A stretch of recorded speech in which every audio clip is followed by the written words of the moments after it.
আওয়ামী লীগের যারা আছেন, অনেকে আছেন, আমার কথা শুনতেছেন, আমাদেরকে আপনাদের প্রতিপক্ষ সবসময় ভাববেন না। আপনাদেরকে একটা নসিহত করে যাই, উপদেশ দিয়ে যাই, কল্যাণকামিতা করে যাই। সেটা হলো এই, আপনাদের অনেক ভুল আছে, এটা তো মানেন। ভুল ত্রুটি সবার থাকে, আমাদেরও ভুল আছে।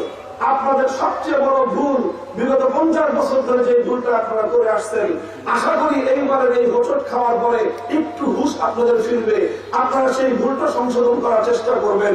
সেটা হলো আওয়ামী লীগের সবচেয়ে বড় ভুল, আলেমদের কাছ থেকে কোন রাজনৈতিক কথা তারা সহ্য করতে পারে না। এই হলো তাদের সবচেয়ে বড় ভুল। আলেমদের কাছ থেকে তারা মাসলা মাসায়েল শুনতে পছন্দ করে, আলেমদের কাছ থেকে তারা খতম করতে পছন্দ করে, আলেমদের কাছ থেকে তারা মিলাদের সুর শুনতে পছন্দ করে, আলেমদের কাছ থেকে তারা সব ওয়াজের সুর শুনতে পছন্দ করে। কিন্তু আলেমরা যখন রাজনৈতিক কোন মতামত দেন, কোরআন সুন্নাহর আলোকে যখন রাজনৈতিক কথা বলে, তখনই আপনাদের মধ্যে ডাক্তারদাহ শুরু হয়। এ নিয়ে আপনাদের সঙ্গে আমাদের অনেকবার লড়াই হয়েছে। আপনারা আমাদের কণ্ঠ চেপে ধরবার চেষ্টা করেছেন, কিন্তু আমি তো শুরুতেই বলেছি, আপনারা যেরকম এক সরকারের এক দলের দল করেন, আমরা আরেকজনের দল করি।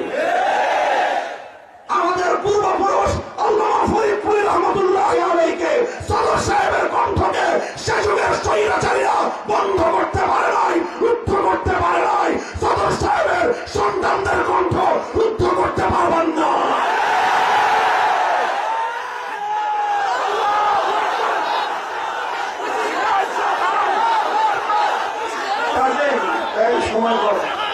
কাজেই আমার এই কথাটা যদি আপনাদের কাছে ভালো মনে হয় যে না, এই কথাটা একটা ভালো পরামর্শ দিছে, আগামী দিনে আবার হয়তো আপনারা রাজনীতিতে পুনর্বাসিত হবেন, তাহলে এই ভুলটা সংশোধন করে আইছেন।